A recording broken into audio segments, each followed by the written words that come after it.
Bienvenue chez rayonrando.com. Je vais vous présenter le sac à dos Aerial 28 de Millet. Alors comme son nom l'indique, c'est un sac à dos qui va être très aéré grâce à son dos filet. Donc le principe, c'est qu'on a un dos filet tendu avec une armature et qui va permettre de maintenir un écart entre le sac et le dos du porteur. Donc, ici, vous avez en permanence un écart qui va permettre d'avoir une bonne ventilation.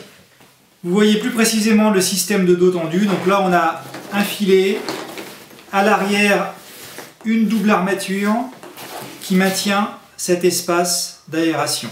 Donc pour avoir la ventilation permanente et donc un côté pratique pour randonner par temps chaud.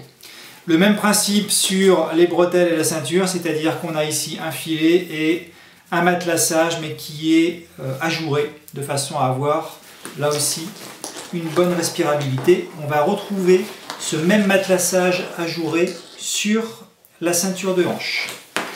À noter donc une petite poche sur la ceinture, petite poche zippée. Alors côté rangement maintenant, l'autre élément intéressant du sac, c'est l'accès à la poche principale puisqu'on est sur ce qu'on appelle un accès borne, c'est-à-dire qu'on a une grande ouverture zippée qui va me permettre d'ouvrir très largement le sac pour accéder à mon oreiller par exemple et à l'ensemble du contenu du sac sans difficulté. Donc c'est un côté intéressant sur un sac petit litrage par rapport à des sacs qui ont une ouverture simplement sur le dessus. Donc on a cette poche principale. À l'intérieur, on a un compartiment pour la poche à eau avec bien sûr la petite sortie pour la pipette. Et puis côté équipement, on va retrouver deux autres petites poches. Une ici, donc qui est de cette profondeur à peu près, avec à noter un autre élément intéressant, c'est qu'on a une cape de pluie qui est intégrée, ce qui n'est pas courant sur des sacs de petit litrage.